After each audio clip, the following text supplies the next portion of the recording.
All right, guys, today we're going to be talking about Bitcoin. And specifically in my mind, I'm thinking that you get the phone call from the 26-year-old. They've never made another investment before. They have their first $10,000 saved up from their job, and they want to know, hey, man, I've really been thinking about going all in on Bitcoin. What do you think? Should I buy it? And the short answer is no. Mic drop. You're listening to ChooseFI Radio. The blueprint for financial independence lives here.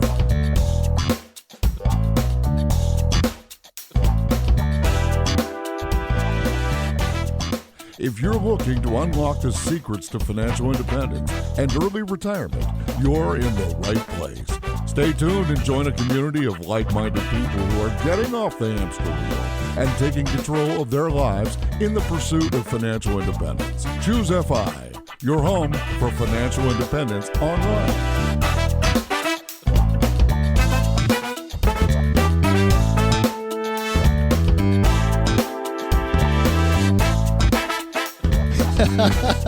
I've been teasing this for a while. We are bringing Myles back on the show. We're going to be talking about crypto today, both from a utility perspective, but also where it fits into the speculation investment arena for the FI community. As he's kind of ridden that wave more than anybody could really ever have hoped for, I think he has a very unique perspective. This has the potential to be a very polarizing episode. So Brad, myself, and Myles realized this at the very beginning. I think I initially set it up to say that there were going to be like 3 episodes on Bitcoin. There's not going to be 3 episodes on Bitcoin. This is the Bitcoin episode for the ChooseFI radio podcast.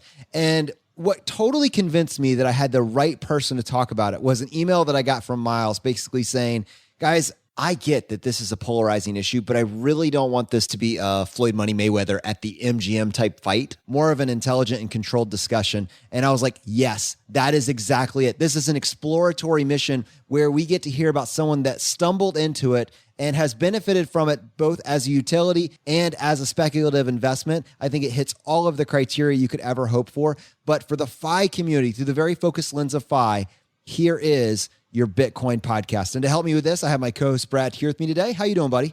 I'm doing well, Jonathan. Yeah, I think that was a good intro because anytime you hear anything about Bitcoin or cryptocurrency, the people line up on either side, right? And it can get kind of messy. And that is not what we are about here at ChooseFI in any way. This is not, let's have Myles on and pepper him with awful questions and make him, squirm. That's not it at all. Myles is a member of our community. He happened to have gotten into Bitcoin early, like you said, for the utility purpose, which is so fascinating. Sure, he's made some money on paper in the intervening time, but that's what's so interesting about it. We get the full perspective. And I'm just here. I'd love to ask Myles some questions. And I think it should be a fun conversation. So with that, Myles, welcome back to ChooseFI. Thank you, gentlemen. Good to be back. Let's go for it. So Myles, it's obvious that with this, more than with any other podcast, the place to start is the beginning. And what I mean by that is, what series of events led you to stumble onto cryptocurrency? And I guess in particular, in your case, Bitcoin.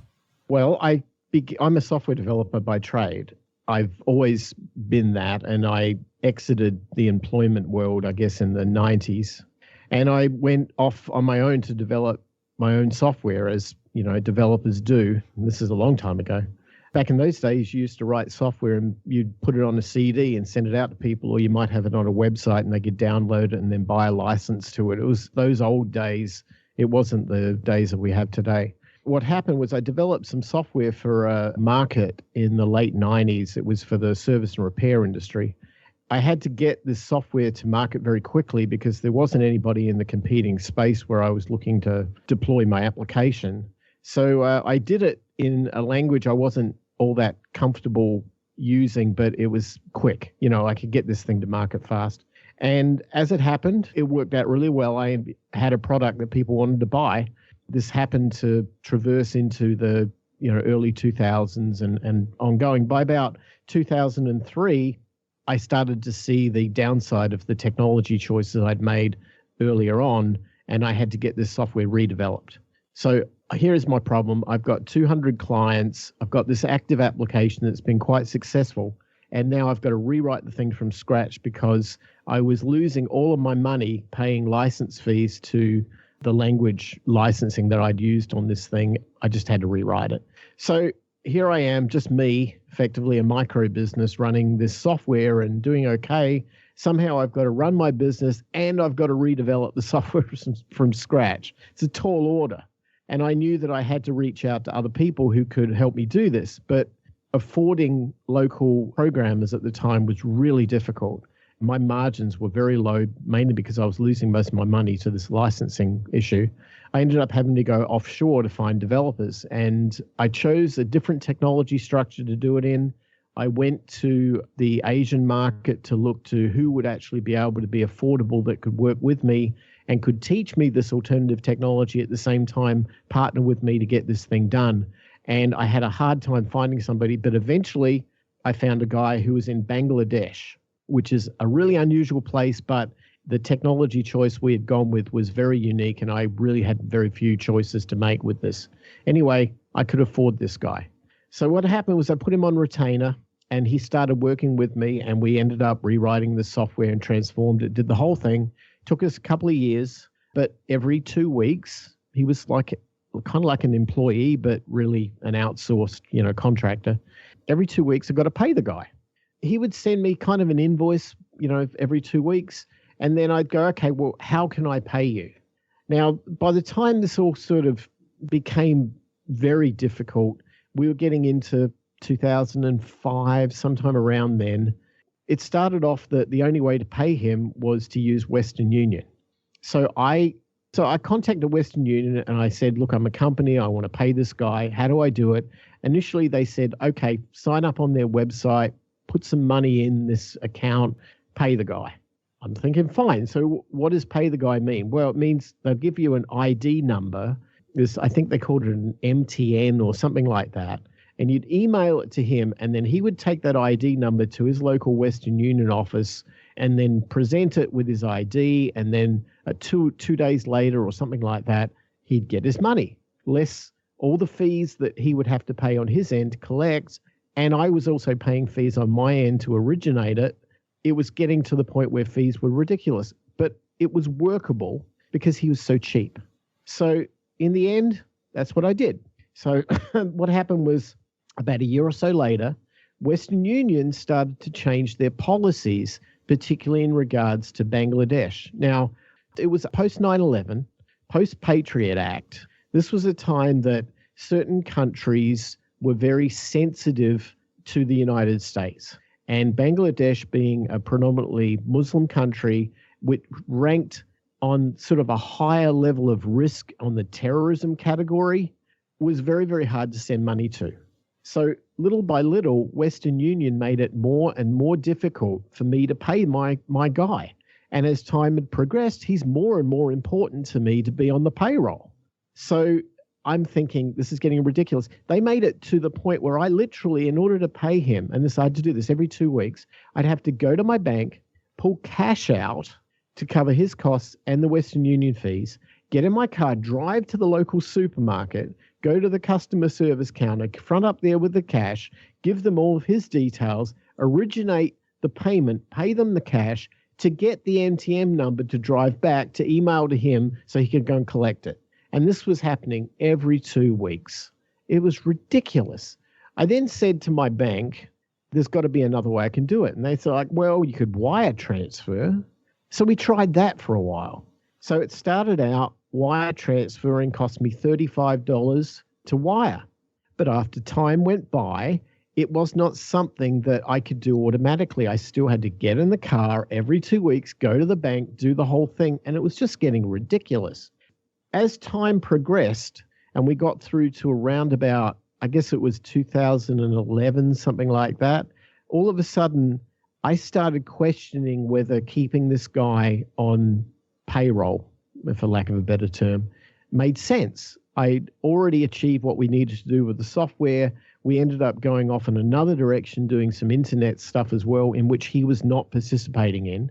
And I had him kind of there to help me out with maintenance and to be there. And I knew this guy was talented and I knew this guy could deliver on other things, but he was just so much less attractive to use because of the hoops that I had to personally jump through to pay him. And at the end of the day, I questioned whether or not to keep him. I said to him, look, I don't think this is going to work out because I cannot pay you because of all of these obstacles that you have nothing. It's not your fault and it's not my fault. It's just the way it is. So a week goes by and he contacts me back and he goes, listen, I might have an alternative solution. I'm like, well, what is it? He goes, have you ever heard of Bitcoin? And I'm like, well, not really. This is about 2011. I knew a little bit about what was going on in the cypherpunk movement and, the underpinnings of some of the technology circles, but it wasn't anything I'd actually used before. Anyway, he says, look, I don't want to lose your business. So here's what we're going to do. I'm going to help you set up an account on an exchange. You send them the money and then you wire or you send me my payment out in Bitcoin every 2 weeks, just as we've done before.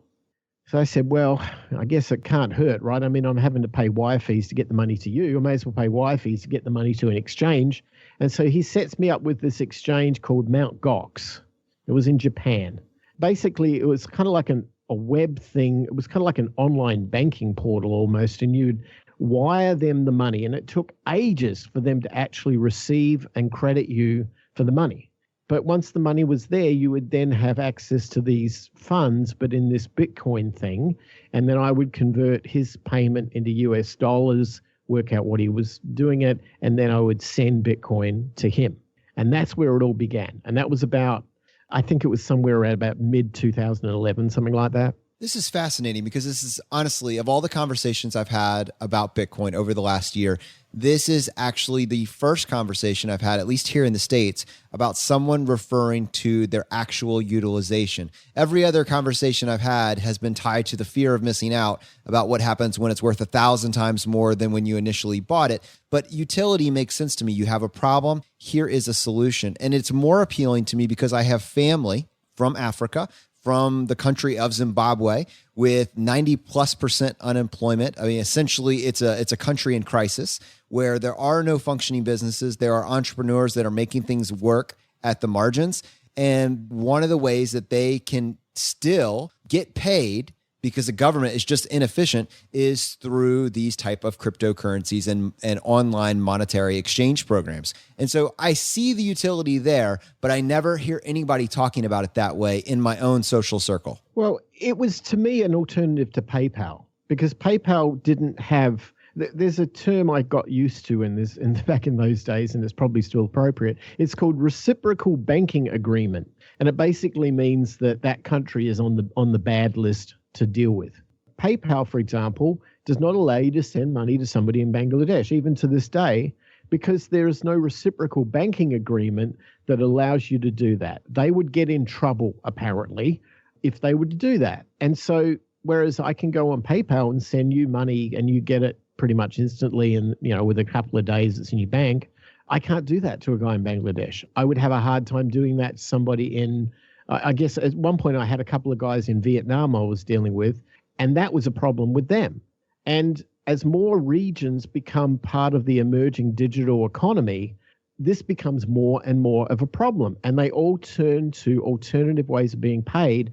And it just so happens Bitcoin was one of the first ones in that space. Myles, I'm curious, how did you determine how much in Bitcoin to send your contractor every 2 weeks? Did you peg it to some type of traditional currency? Or was it just, we have a contract for X percent of a Bitcoin every 2 weeks? Like, how did that work? And I guess if you could, do you think you would still pay a contractor in Bitcoin today based on volatility? I actually do still pay one of my contractors in Bitcoin today. He's in the Philippines. But in answer to your question, when you went online with Mt. Gox, you could choose to work out the equivalent of the current US dollar version to Bitcoin. So if you said, I want to send 200 US dollars, it would do the calculation for you. You didn't even think about it. It would just say, well, you need to send whatever the Bitcoin, exchange rate was at the time. You need to send this amount of money, and there was a fee that they would take in addition. And it works much the same these days with sites like Coinbase. If you want to send money from Coinbase, you can put in the US dollar amount, and it will work out the Bitcoin to extract from your account. Okay, that makes sense. So for your current one, and that's a really cool answer. I was not expecting that. So for the current contractor that you're using, that you're paying with Bitcoin, like, do you do that just like as a spot amount? Like when you see Bitcoin changing in price, if you will, based on US dollars by a couple $1,000s a day. Sometimes you see these fluctuations. Do you just do it, hey, this is what it's worth at this exact moment? Do you do like, I mean, as ridiculous as it sounds, like an average of the prior week? Like that to me is one of the limitations of it, is it does jump up and down so much. How do you know what you're paying? What I do with my current contractor is that I pay him a couple $100 a week to do some work for me. So every Monday I have to write him a payment. So what I do at that point is I go into Coinbase and I say, okay, I need $200 US plus their fees. Let's say 220, for example. My Coinbase account is tied to my bank account. So I'll go to Coinbase and say, okay, extract $220 or something similar from my bank account in real time, and it immediately credits my wallet in Coinbase. And then I go to Coinbase and I go, send $200 US to this person's Bitcoin address, and it works out the Bitcoin amount, extracts it from my wallet. And because that is done literally within like 10 minutes of each other, the price fluctuation doesn't affect me. So it's purely a payment rail. It's got absolutely no, savings or persistence. The persistence stuff came as a result of me being inquisitive as to what Bitcoin was. That happened later. But I see things in kind of like a checking and a savings account metaphor. That the checking account is the liquidity that I use to do transactions using cryptocurrency. And I don't just use Bitcoin. I may use other currencies as well. But for the most part, that's kind of like the checking account. But separate to that, just as good FI people would do, I save as much as possible in crypto. And I use that as a separate savings facility, and that's done offline. Okay, no, that certainly makes sense. And if you don't mind, can we just take a step back and talk about Coinbase? Because I've heard that terminology a lot, and I understand there's some type of exchange. How safe are they? Like, I think that's one of my concerns. Like, if I were to purchase Bitcoin or any other cryptocurrency, who am I sending money to? How do I know that this is legitimate? Coinbase, you hear all the time. So I'm assuming of any of these exchanges, it's the quote unquote most legitimate. But how do I even know that I'm buying anything? What backs it up? And the answer might be the blockchain, dummy. What is Coinbase? What do they exactly do? How quickly can you get in and out? And what fees do you pay? Okay, well, Coinbase is kind of like an online bank account. When you see the user experience, that's how it comes across. What they are is that they are what they call an exchange. They're also what they call a wallet. They're two different things, but they package it all together in one thing. You apply to Coinbase to be a customer, and you have to go through the traditional banking KYC AML process. That's Know Your Customer, anti-money laundering for those that are into acronyms. And basically, you have to be identified. And they'll do things like they get you to take a photo with your driver's license, so they can see you are who you are. And they can only deal with certain regions, so you have to prove that you're within scope of their region and so on. But once you've done that and you've got a Coinbase account, then you link a bank account to it, and then you can transfer from your bank account into their bank account effectively. But just like a foreign exchange transaction would occur when you were, say, buying euro or you're buying yen or whatever it might be from US dollar, you'll do a foreign exchange transfer into your cryptocurrency of choice. Coinbase allow you to use multiple different currencies, but they're probably most famous and probably the bulk of their transactions are done in pure Bitcoin. They were one of the very early exchanges in the United States to get approved as a regulated exchange, in that they are, they ticked all the boxes with the Financial Crimes and Enforcement Network and Department of Treasury and IRS and everything like that. Although their relationship with those agencies has always been at odds somewhat, they were allowed to be a regulated exchange. And in addition to that, they were able to obtain insurance in the same way that, say, a banking account has FDIC insurance. So if the bank gets robbed, you're covered. Coinbase have similar insurance for their customers as well. So it acts kind of like a bank, but you just don't visit it. You just go on a website and you transfer money to it. It converts it into Bitcoin. It'll hold it for you. And then from it, you can send it to other parties. That's one case. I would say from a safety point of view, I'm a firm believer that when it comes to cryptocurrencies in any form, you should hold your own private keys and not rely on an exchange to hold them for you. But I'm one of those tin hat paranoid crazy people. However, I've seen exchanges get hacked. And if you don't want to be subject to that we could do a whole other show on how to secure your coins. But suffice to say, hardware wallets, look them up. They're a good thing.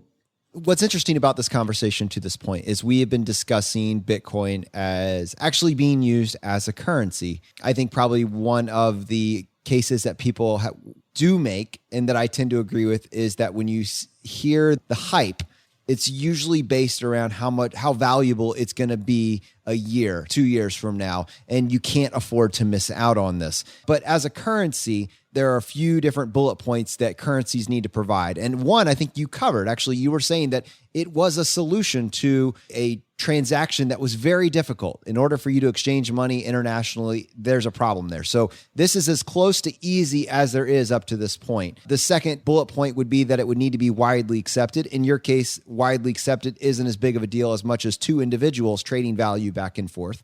And then the third one is the stability of that. And that's the part that Brad was landing on. And it's also something that I want to come back to, because it sounded like to me, when you were saying that you were paying these individuals, you are actually investing new dollars from a bank account to pay them directly, not cashing in your currency that has been, I guess, persistent or growing up to this point. Did I understand that correctly?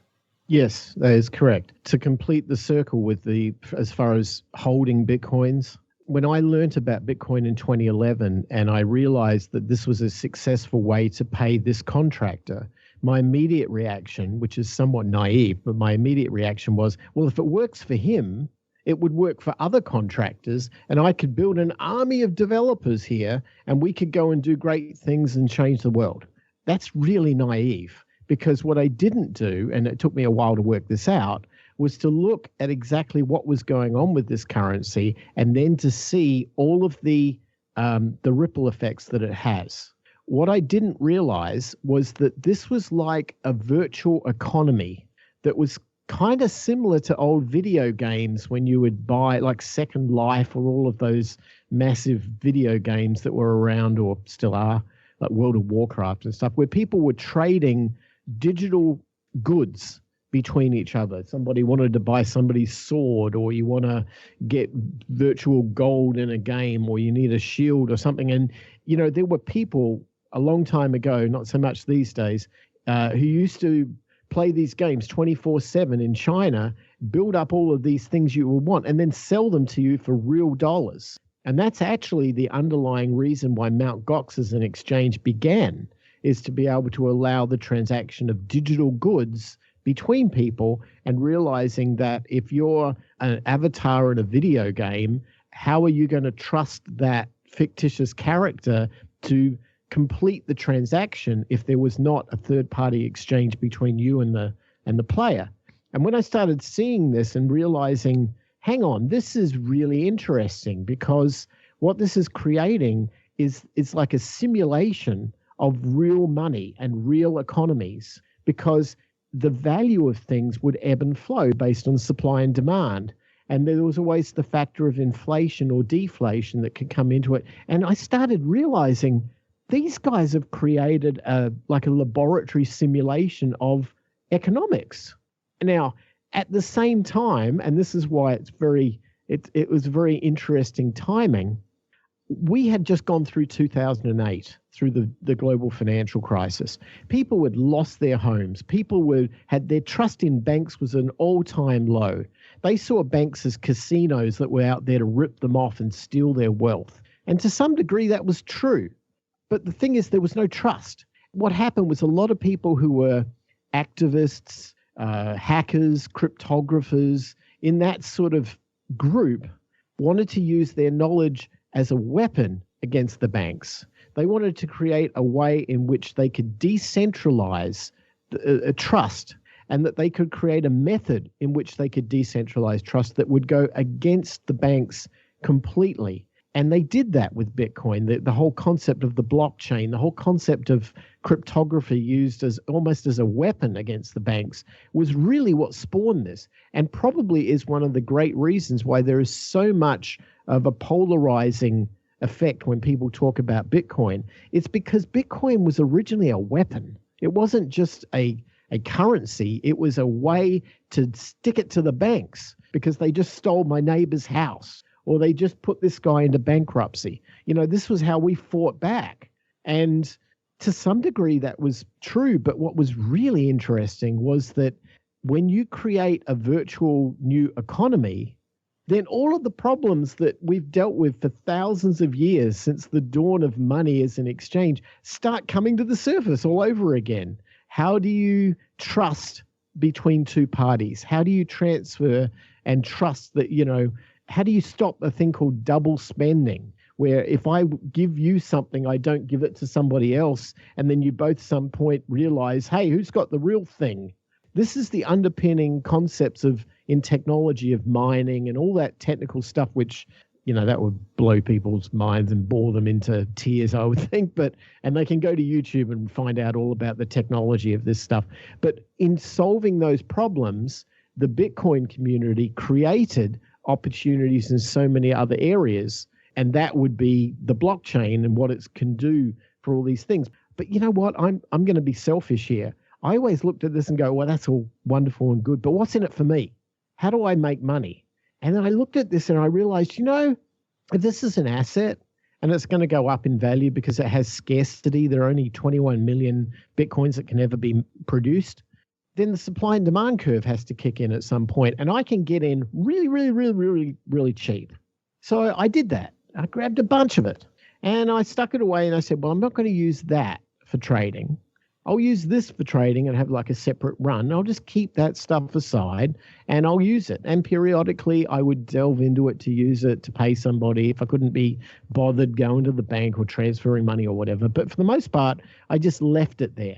And over the time from about 2011 through to about, I'm going to say like 2014, 2015, Bitcoin was kind of like the sleeping giant.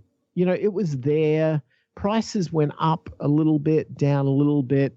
It was good. Don't get me wrong. I mean, it was better than, betting on wheat futures or something. I mean, it was good, but there were certain fundamental points when the price went crazy. Like people all of a sudden got religion and wanted to go down this path. And then Bitcoin went from like $30 to $1,200 really fast. And everyone thought, oh, man, this is great. We're on it. We're going to all be millionaires. This is wonderful. And then what happened? It crashed.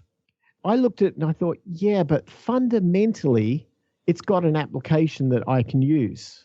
And fundamentally, it makes sense. So what did I do? I bought it on the downside. So I'd be buying the dip. And I then, at about $180, I bought a ton more. And I'm telling all my friends, you got to get in on this thing. This thing's awesome. Look, it could transform the world. You can stick it to the banks. You can do, and they're all going, go away, Myles. You're annoying. Go away. I'm like, oh, okay. Well, that was the message back in, I guess, 2014 or something. And eventually I would, no one seemed to understand this thing. So I'd go out on a plane and I'd visit these conferences. There was these Bitcoin conferences, digital money conferences. And I'd hear people of like mind talking about all this stuff. And then I realized, we're all seeing this for what it is. And so we all got in and just rode out through the difficult times and stayed in and kept the faith, all the way through. And at some point, I kind of looked at it and I said, well, yeah, I mean, it's pretty good and the price is great and everything, and I get it. And then 2017 happened.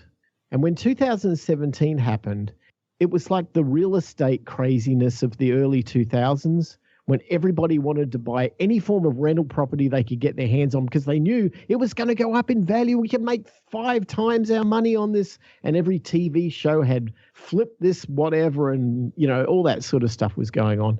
And it was just that boom bust mentality, that lottery winning mentality that is so subcultured in the United States. And all of a sudden I got really, I don't know, what's the word for it? Jaded, I guess. I saw people who had no idea about the technologies, had no idea about the fundamentals, had no idea about the economics, had no idea about history, get in on this thing and try and sell this bill of goods to the rest of the world like it was an Amway program or something. At that point, I just turned away from it and I said, you know what? I've got a stash of this. I'm just going to leave it alone. But when people come to me and say, you know, I saw this thing about Bitcoin on the news, or, hey, should I be buying Bitcoin because they're talking about it on CNBC or whatever? I'm like, really go away. At this point, 2 years ago, I tried to tell you that this might be something. And at that point, I was the kook you didn't want to hear. And now you want to hear. And it's not that I'm jaded because that's what people want. I said, you're asking me for all the wrong reasons. This is not an investment. This is not your retirement account. This is not your path to FI. This is speculation like a penny stock. And right now, the penny stock just got to $5 or $10, and all of a sudden it's a real thing, and you want in on it. And I said, I'm not going to be in a position where I can tell you what the future looks like. I can tell you that the spin-off from this technology in terms of blockchain and everything that was going on, particularly in areas like Ethereum and some of those areas, that's really interesting. And technologically, that's brilliant. And we're going to see some enormous benefit to the world. But I'm not sure how much of that could be monetized. But what I can tell you is the Bitcoin, which, in January 2017 was $1,000, that today is like $10,000. You know what? I'm sorry, that train's come and gone. If you want to get into Bitcoin now and you've got $10,000 burning a hole in your pocket, well, good luck to you, but be prepared to lose it, because it's not Bitcoin is wrong. It's not technology is bad. It's not that the reasons why it exists is good. It's because this crazy herd of people who came into this market and blew it up like a helium balloon for something that it isn't, have come in and destroyed the underlying fabric of this. And consequently, and recently, I know there was the blog article on Mr. Money Mustache about Bitcoin just recently. When I read that, I'm like, hallelujah, thank you for saying that, because it's so true.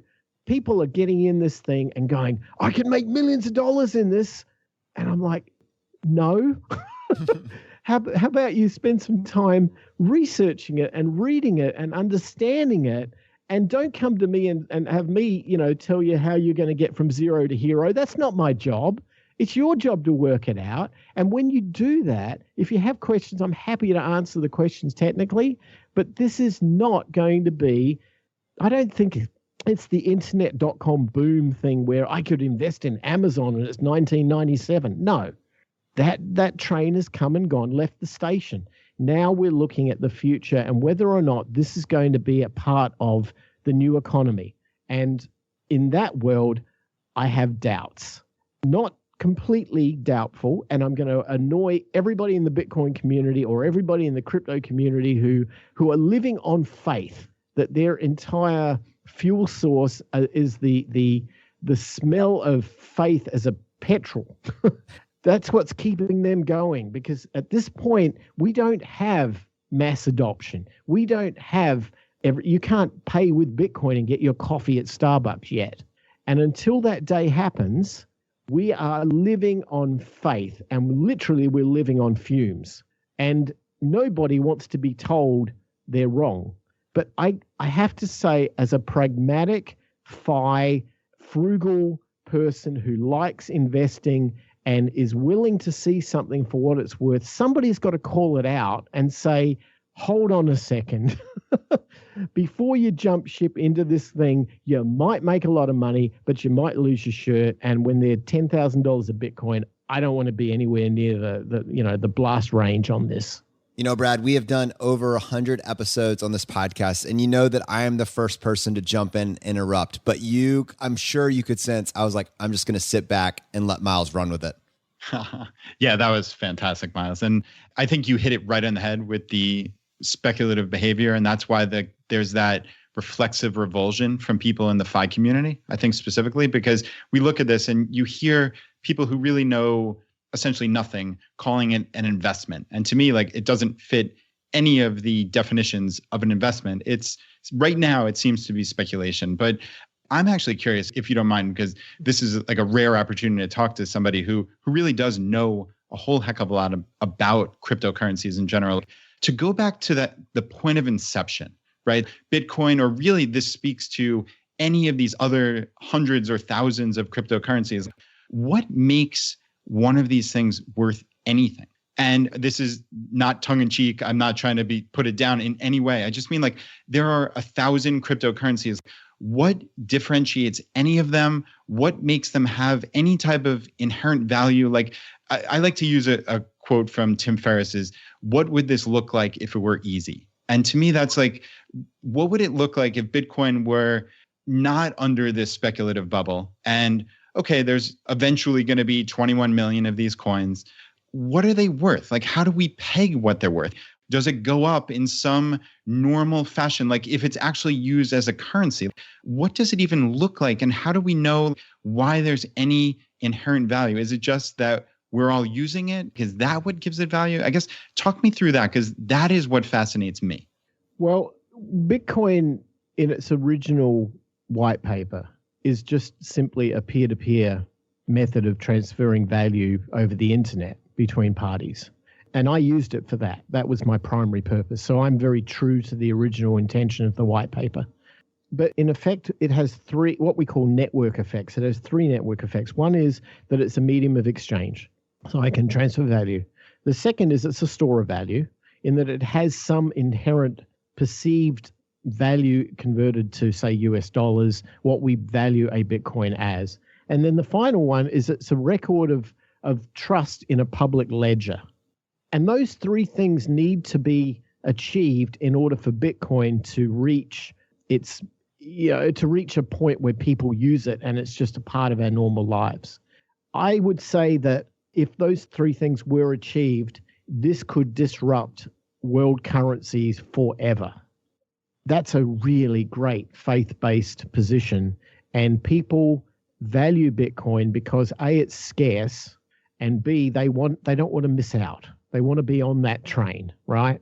But if we really pragmatically look at the reality of 2018 and Bitcoin, all of those three factors, except for the final one, the record of trust, the blockchain, they're not achieved.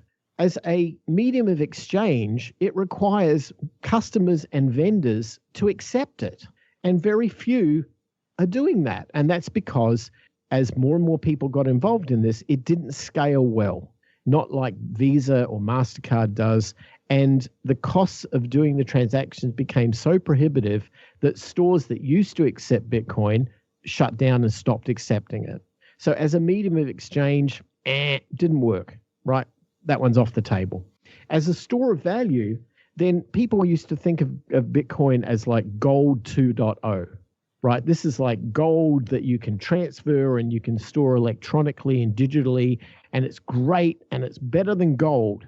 Well, it's not. And the reason is when volatility affects an asset, all of a sudden the value of the asset depletes. So for example, if I put $1,000 into gold, there is a pretty good chance 12 months later that I'm going to go back and I'm going to have my gold and I'll sell it and I might get maybe 1,050, maybe 1,100, maybe 950, but it's going to be close to what I put in.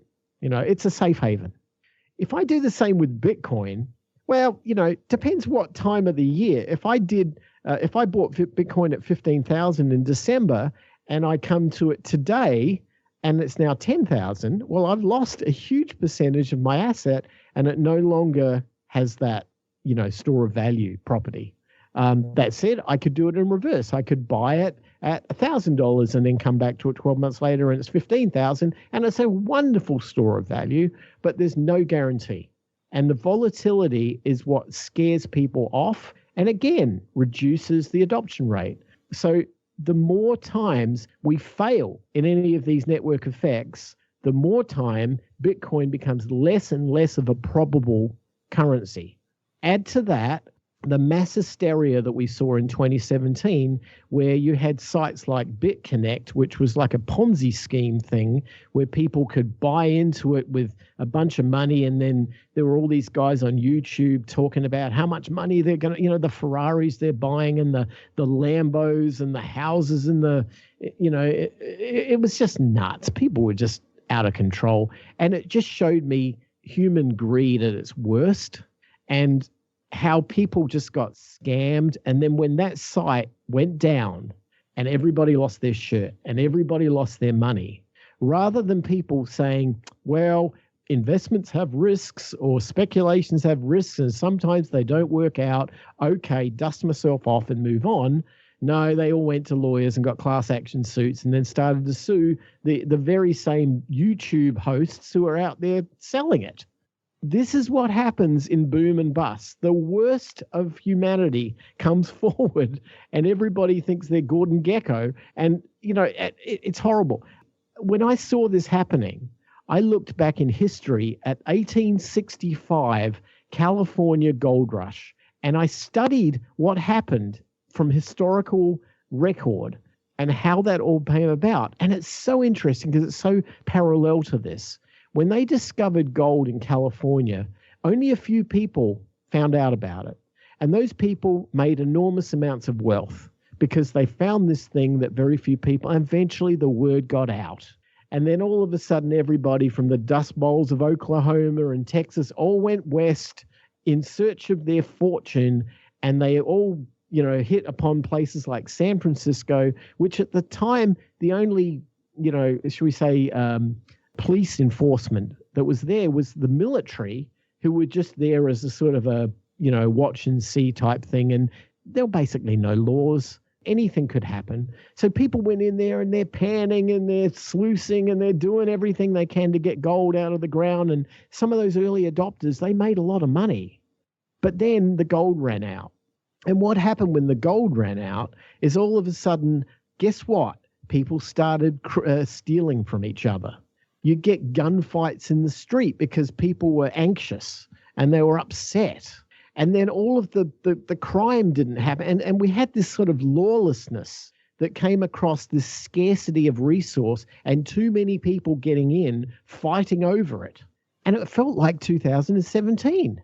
And then what happened was, this is the irony of it all. The original Bitcoin and its mantra was to be decentralized, never controlled by a central authority, a government, an enforcement force, anything like that. Well, that's wonderful in a purist, anarcho kind of world. But when resources go scarce and you have no governance, then people go out of control with crime and the whole bit. And guess what they do? I mean, I draw the simple analogy, like if me and my family go out for dinner one night, right? And we come home and somebody's broken into the house.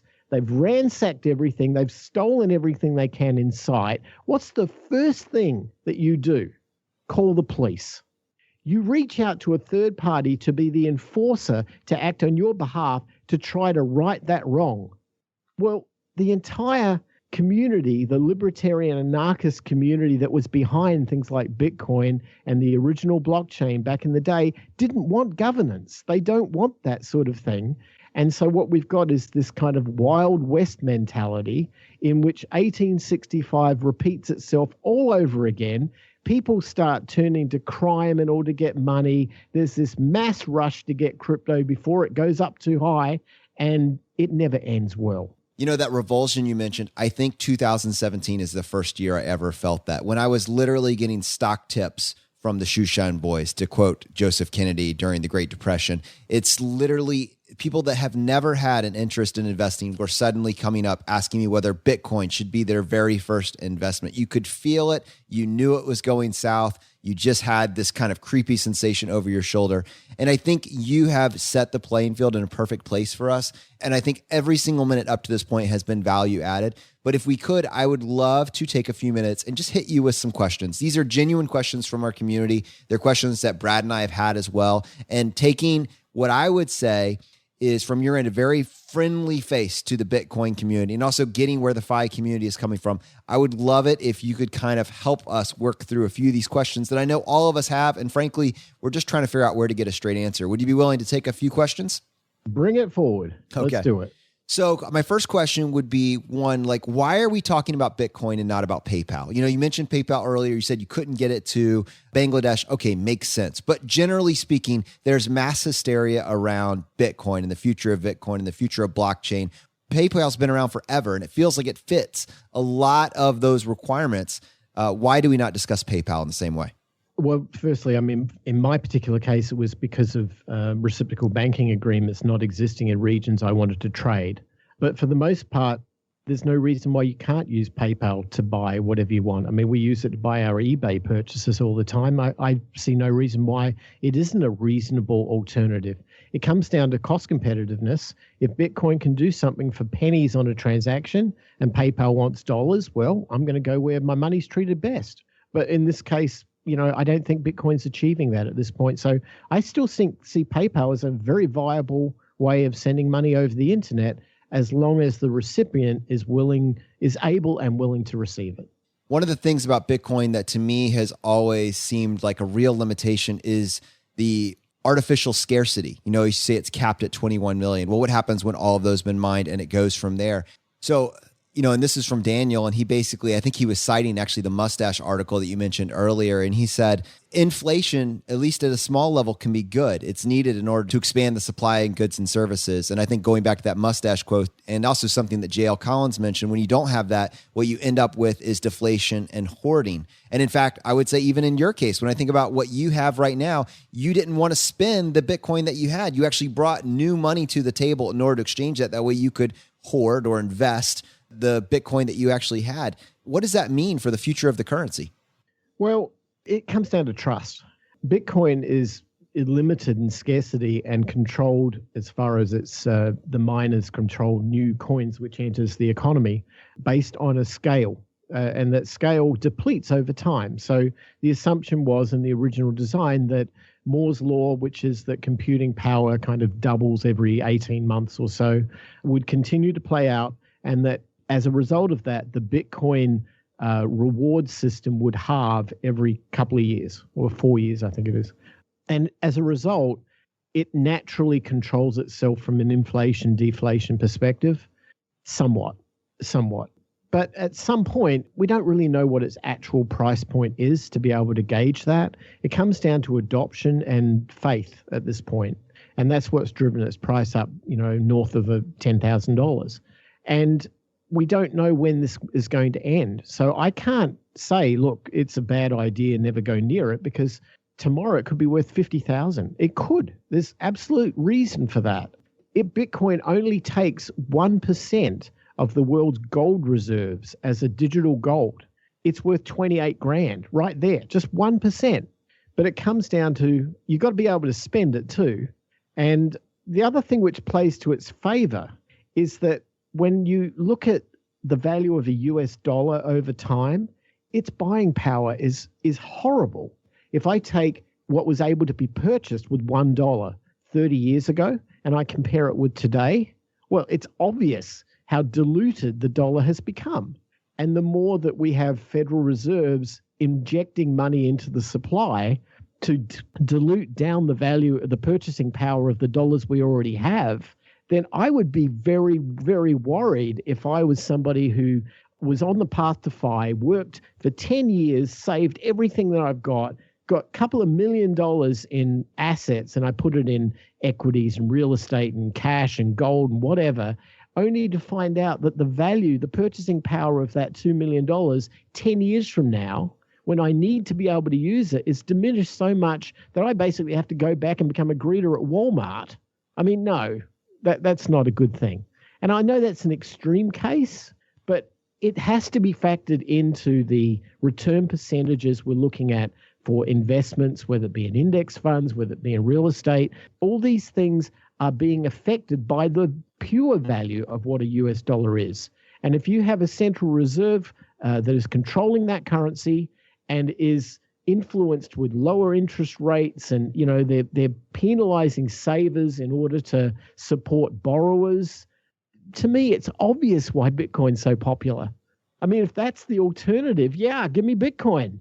But I'm not sure if Bitcoin is jumping from the frying pan into the fire. Myles, I'm curious, and this kind of ties into a question I had before and what Jonathan just asked, maybe about like the outstanding number of Bitcoins and who controls these things and how many are actually being used to purchase items. I read something that I guess Satoshi Nakamoto, who is, I guess, a fake, which is a fake name, unknown person or people, let's say, who created Bitcoin has somewhere in the vicinity of 1 million of these coins of like the 16 million that exist. And I read another article that the founder of Ripple, which is evidently one of the other main cryptocurrencies, in January was worth about $60 billion, which is more than Zuckerberg or, pretty close to Warren Buffett. And to me, it's just such an odd thing that basically this guy created a fictional currency, took 20% of it or whatever the amount was, and all of a sudden he's worth $60 billion. On what planet is that possible? What's the value that he's creating to the world? I guess that's what I'm missing at its essence. And I'd just love to hear your thoughts on that. Well, there's a lot of historical precedent on this. Back in 1976, there used to be a group of computer hobbyists in San Francisco that all got together, and the group was called the Homebrew Computer Club. And these are, ragtag hippies that got a soldering iron and worked out that they wanted to have a computer because they didn't want the big government departments to be the only ones with computers. And back in those days, these were true nerds, real nerds. What happened was that this is where Steve Jobs and Steve Wozniak came from. And I remember that a letter was written from this kid who lived up in the Pacific Northwest to this group because he had been writing software, and he was worried that this group were giving away his software, which had no value because all they were focused on was the hardware, the machines, the chips, the resistors, the capacitors, the stuff they were soldering and working and showing to their friends, right? And this kid said, look, software takes effort. It takes labor and energy, and I should get paid for this, right? Well, software was never a thing. And back in those days, software was an intangible, and people only trusted something they could physically touch in their hands. Well, that kid went on to be Bill Gates, and he became the richest man in the world. He knew that intangible assets would become a thing, and he created an empire around that. There's so many points in history where you could go back and see this happening, whether it be in, say, the newspaper industry or in automobiles. This is how things work. And what we might not perceive to have value today may, in fact, have enormous value in the future. It's just who perceives that value and whether that perception becomes reality. So I think this conversation has several forks in it. I think we started by talking about utility and currency, and we're doing a few questions from our community right now. I think that after these questions, it might make sense just to talk just for a few minutes about, for someone that today is day one and they're saying, okay, I'm interested in Bitcoin. Where do I get started? I think we should talk through the pros and the cons of it as an investment. But before we get there, at least maybe two more questions, one from me and one from Brad. And this came from our Facebook group, and it's William's question, and I'm just going to read it. He says, I'm constantly struck by how many people are excited about Bitcoin and crypto trading in general without knowing the IRS requirements on taxation of that activity.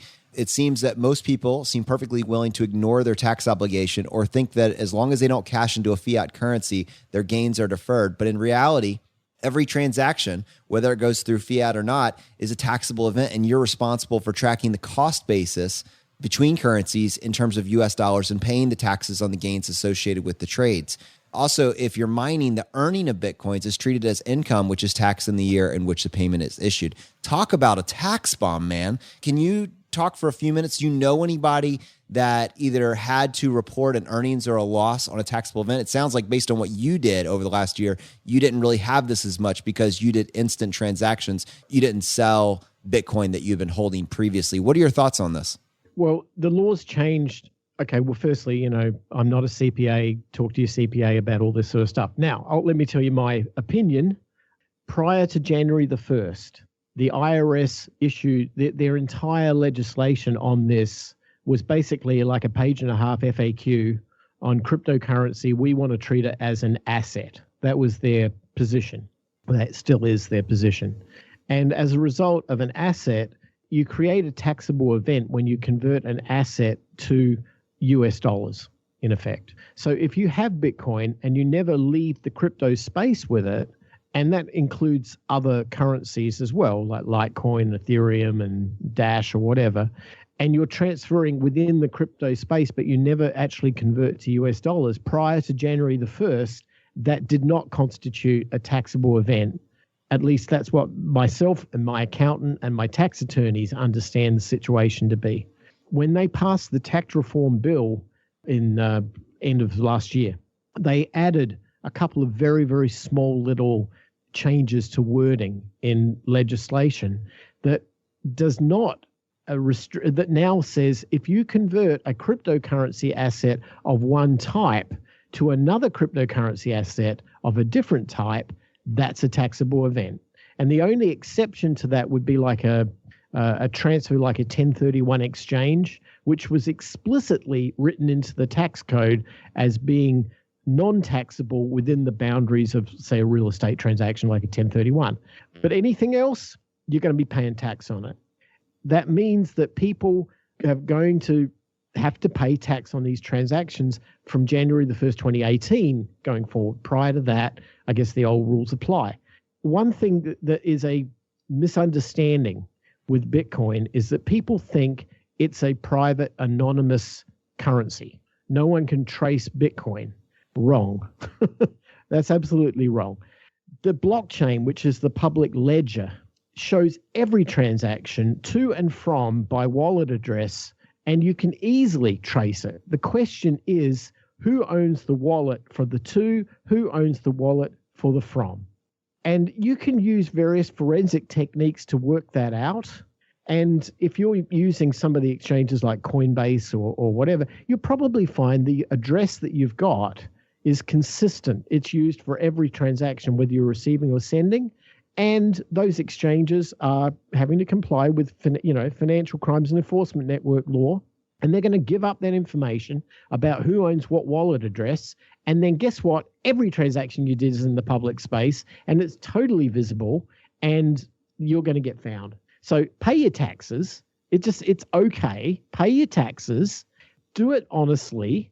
And you'll be fine. If you think that you can get away with some sort of crazy hack or some sort of crazy using 15 different addresses here and there, and you're no better off than a malware, troll out there trying to get money, fine, you can try that. But ultimately, you'll get caught. You will. It's just the way the world works. And at the end of the day, it's easier just to understand the laws and pay your taxes and work within it. And what's likely negative of people who are thinking they can get away with these transactions and trying to remain anonymous is that we may find ourselves in a situation where we have to register every wallet address with the US government against your social security number, for example, so that they can go back and look at the public blockchain and audit everything. And at that point, all financial privacy is out the door. So if you want to do the right thing, it's going to help keep the status quo as it is, but hey, not everyone wants to do the right thing, right? Myles, I'm going to combine a similar question from both John and Frank, and they basically said, is there any reason to think that more than one or two cryptocurrencies will survive? How do we know which ones will end up being the equivalent of Facebook or Google, and which ones will go the way of MySpace and Alta Vista? Like, how would we even approach the thousands of cryptocurrencies, try to make heads or tails of what has value, what might still exist 10 years from now? Well, economics and history will answer that question quite well. I mean, you typically find in a marketplace when there might be 10 competitors in the market that eventually the market weeds itself out and you have one guy who owns 50% of the market and then maybe two or three others that own the rest. And that's kind of how it plays. It's kind of like Coke and Pepsi, and then there's a couple of others, but for the most part, there are just, it comes down to a minimum number of competing options or products in that space. I think the same will apply eventually in the crypto space. The currencies that are out there, I mean, it's mind-boggling to see 1,000 cryptocurrencies online and all their prices moving. And to anybody new, they're going to look at it and go, I threw my arms up in the air. I've got no idea. What are these things? Most of them are... There's a term in the crypto space called ICOs, or initial coin offerings. It's a trick that basically is sort of like Kickstarter. You've got somebody out there who has this brilliant idea that they want to create a new, I don't know, maybe it's voting system on the blockchain, for example. But in order to do that, they need money because they want to get developers and they want to do it right. And so they create this slick looking website and a bunch of videos, and they put a bunch of people's names up there that you might have heard of. And they go, we're looking for investors to come in and buy initial coin offerings in our thing, and we're going to go live, and this stuff's going to go through the moon, and you early adopters, you're going to make out like bazillionaires. No. Firstly, that securities is probably going to be shut down by the SEC, because you can't do that under law. Now, some of those will be offshore. They're not part of US. They're, housed in Pakistan or the UK or somewhere like that. Okay, yeah, it's going to be hard to shut them down. But at the end of the day, that's just another coin offering that sits on the list that you could be bamboozled into buying. Then you've got pump and dump scams on these things. And at the end of the day, it's the Wild West. And who knows what's going to be the next big thing. What I look at is, show me the white paper. Show me what you're trying to do. Does this have real world application? Does it have a market that will spend money for it? And is it something that's real, tangible, and likely to occur, just like any other startup that you might want to be an investor in? You have to apply due diligence exactly the same way. And by the time you do that, 99% of those ICOs and those coins disappear because they have no actual real value. What you end up with is a handful, and typically it's Bitcoin, Ethereum, Litecoin, Dash, Monero.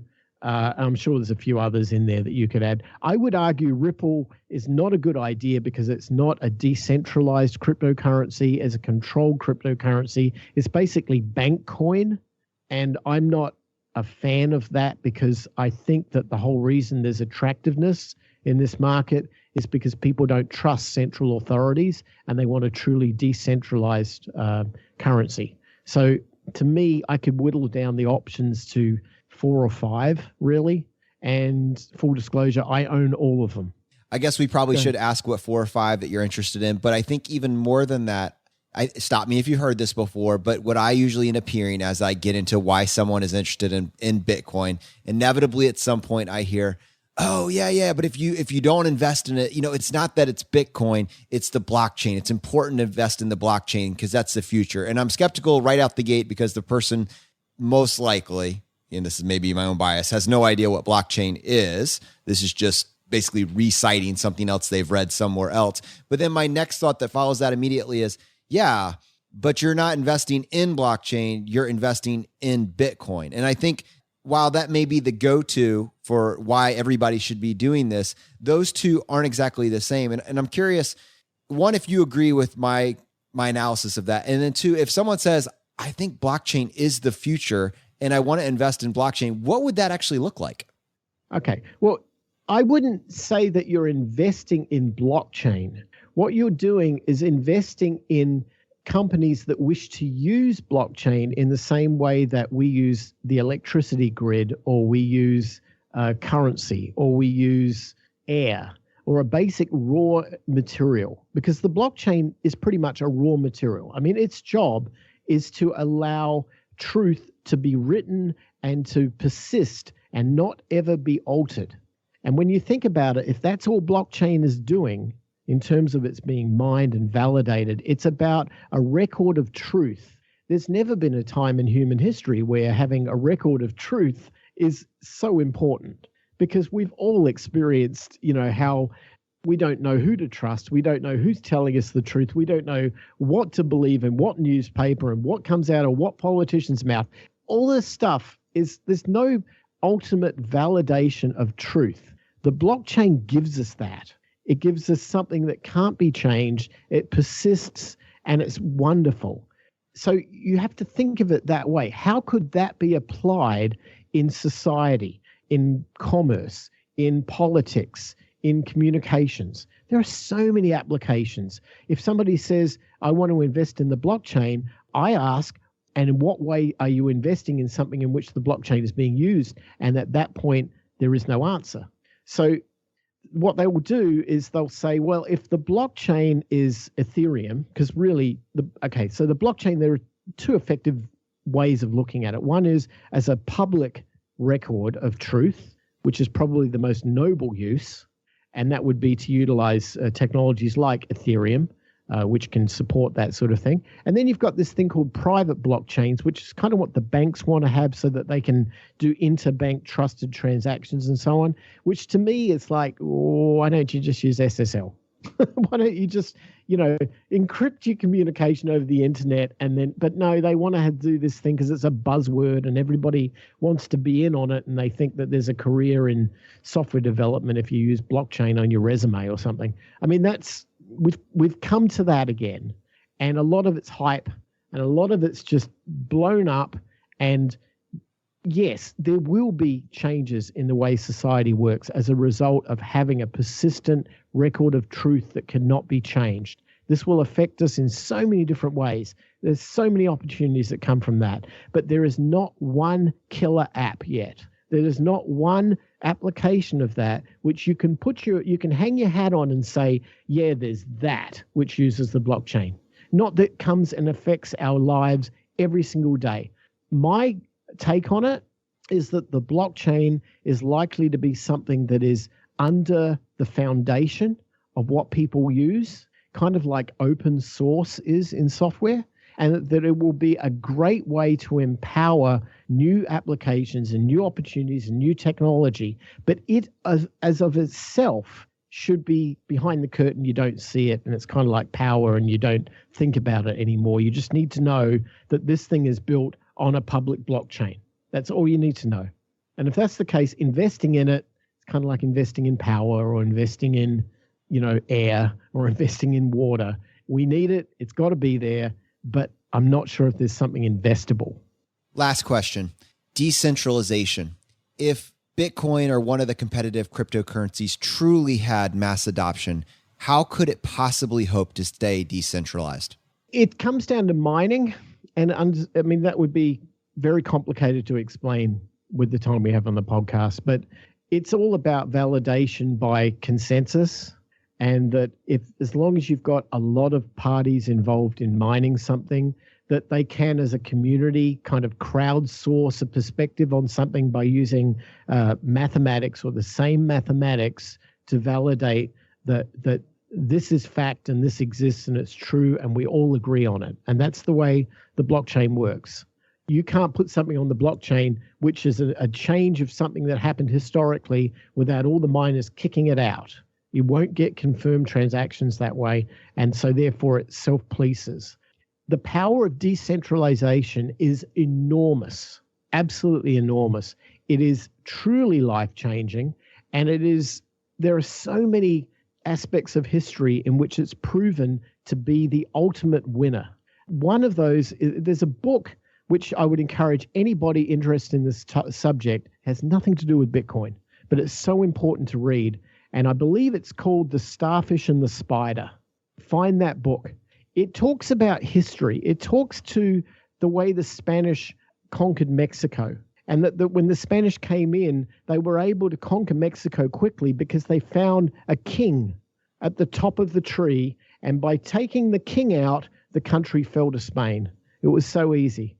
But when they went north and they came into areas like Arizona, where there were tribes of indigenous Native Americans who worked in a networked model. There were lots of little tribes. The Spanish could not conquer the region because every time they attempted to take a tribe out with their massive army, 15 other tribes would come and get them from the flank. And then how did it work? Well, each tribe communicated in a network model with each other. And ultimately, there was no centralized point that you could secure to take over something. This is so important when it comes to economics. If there's a central reserve, a central government, a central authority, you have a central place to attack. But in a network model, and this is how the internet works, it's impervious to a Cold War attack because it's a distributed set of nodes that if you can't route traffic from one point to another, it's okay, it works its way around it. Just like a tribe of marauded Native Americans out there taking on this massive army from the Spain and winning. I see your point, but I want to play devil's advocate just because in my mind, this is how I would see it playing out. Like, I agree with everything you said. I get that. That analogy is perfect. But let's say that the government viewed a decentralized currency as a threat. and they just outright ban it. They don't need to bring it into the fold. They just need to say that it is illegal to use this currency. And if you do so, you are doing so outside the realm of the law. You pointed to earlier how we all run to the government as soon as something goes wrong. Well, it works the other way as well. And I guess we see that we actually have examples of countries either outright banning it or talking about passing legislation. And I'm just wondering, are we past the point in this tiny little world where we have Echoes and Alexas that listen to our every word, and we have, we're so much farther past that Big Brother type book? Are we past the point where something that's truly decentralized could ever even exist? No, I don't think so. Remember, the internet is international. It's not the realm of one country. It's the world. Everybody participates openly on the internet. And that helps police it, because you might have one totalitarian regime that decides it wants to block the internet or censor the internet or put the Great Firewall up on the internet or whatever. But that's fine because everyone just routes around them and they don't participate.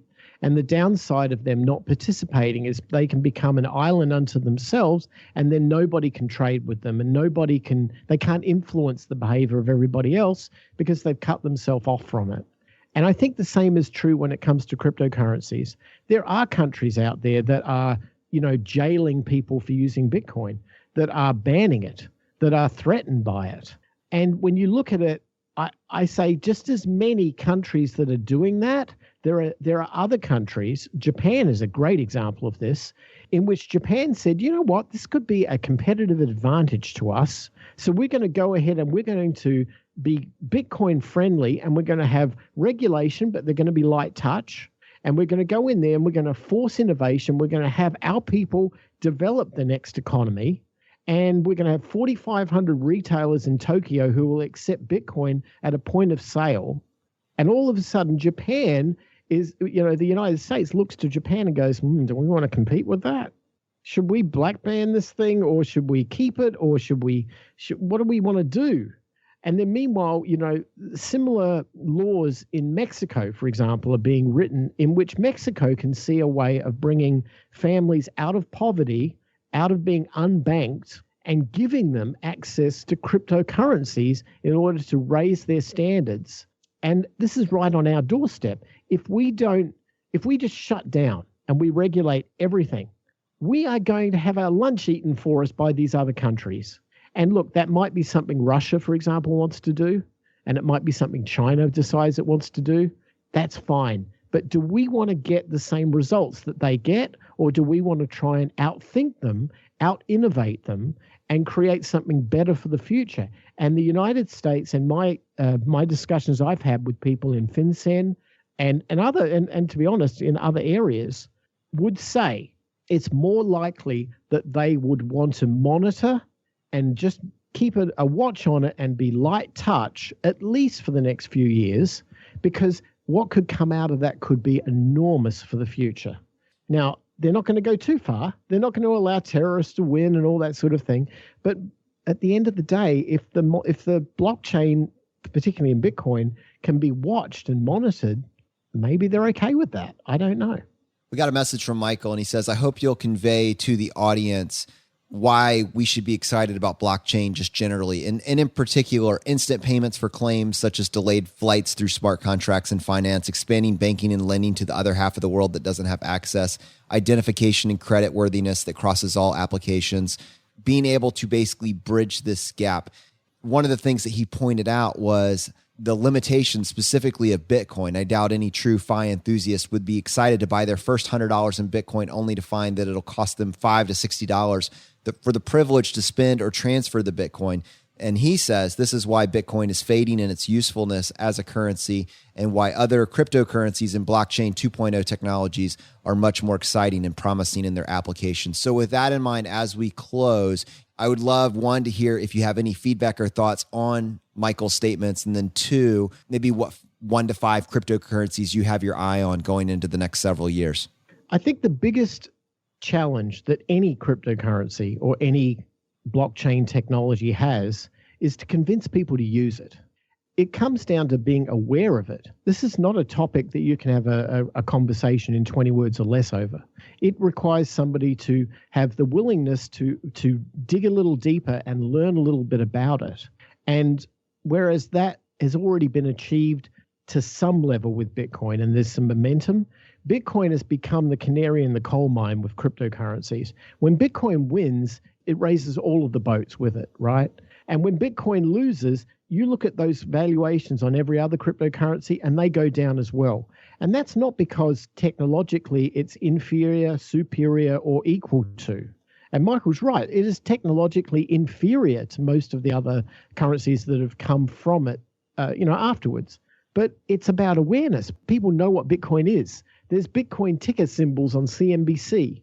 People understand that it might not be perfect, but it's understood and there's market awareness. And having said that, here's the reason why I think it's still profoundly important is because protocols are not flat two-dimensional things where you've got like one currency which does one thing, this currency does that thing, and this currency does that thing. In technology, we live in a world of leverage. What that means is that you build on top of somebody who came before you. When I want to create new software, I don't have to build a compiler. When I want to build a new computer, I don't have to solder chips. They're already there. I just assemble from what was there before me and I make it better. And I continue that process going up and up. We see this even in banking. If I go to buy a coffee at Starbucks, I'm not transferring money from my bank account to the vendor's bank account in real time at high expense and waiting for it to happen. I'm using what we would refer to as a layer 2 technology, and that is merchant processing like Visa and MasterCard, which will instantaneously do the transaction and 72 hours later will remit to the vendor the money. Bitcoin has exactly that same future ahead of it because of things called side chains and particularly a technology called the Lightning Network. I cannot stress how important the Lightning Network will be to Bitcoin's future. Its success should denote Bitcoin's success because it enables commerce to happen in real time and it enables Bitcoin to cut through all of the objections which stopped it succeeding in its other network effects. That's what I've got my eye on very, very closely. Meanwhile, Michael is right. The blockchain technologies, particularly in areas like Ethereum with decentralized apps and smart contracts, those things Bitcoin cannot do. But at the end of the day, there's some things the US dollar can't do, and there's always room for yen and Deutschmark and pesos and whatever else. There's room for everybody to have a piece of this pie. The problem right now is it doesn't have to be a one wins, everybody loses. It's a combination of things, and ultimately it's going to get weeded out probably by regulation. And if I was looking at where a regulator would be looking to focus attention, they're probably going to say, if we take on Bitcoin, which has such great mass adoption, it's going to be an uphill climb, but maybe we don't need XYZ coin because, we don't know what that's for, so we'll regulate that out. I think there is room here for blockchain technologies to exist as blockchain technologies and away from currency-based things. They don't all have to be monetized, but there's also a lot of value in the fact that we already have marketing name recognition for Bitcoin, and it is truly the canary in the coal mine. Myles, thank you so much for coming on the show for your second time, man. Yeah, I know. Returning guest. Well, thank you, guys. I appreciate it. I think one of the things I really do appreciate is that we got an opportunity to see both sides of the coin, both the Bitcoin maximalist position, but also the no-coiner position. And it's funny. We live in a world where everything's polarized, right? It's true or false. It's right or left. It's us or them. It doesn't have to be like that. There are answers sitting in between everything. I always like the Robert Kiyosaki principle of, he would always say, what side of the coin are you on? Was it heads or tails? And he'd go, neither. I'm on the edge. I want to be able to sit on the edge and see both sides of the coin. And I think when it comes to things like cryptocurrency, we are spectators on a train moving forward at a rapid speed. And whether you enjoy the ride or you don't, it's rocky. It's a roller coaster ride. Some people can handle it. Some people can't. That's okay. This is what changing the future looks like. And at the end of the day, when you're trying to equate it into financial dollars, is it going to affect my retirement, my FI journey? Am I going to make $1 million doing this sort of thing? I don't think anybody's got the answer to that. I think like anything in a technological revolution, if you find yourself at the right place and the right time, be at least aware that you're there. and at least be willing to have an open mind. And that's what happened to me when I started off on this thing. I had an open mind, but I know this journey has to come to an end at some point. I have to get off this train. And so I'm going to pick my point where I exit and I cash out. But right now I'm still sitting at the table and having a good old time with it. But it just, I'm not sure of all the people who have come to the table since me, and I'm not really sure what's going on. But at some point, I know I'll cash out and I'll get out of this thing. But man, it's wonderful being a witness to this sort of, evolution. The table got kind of crowded last year. It sure did.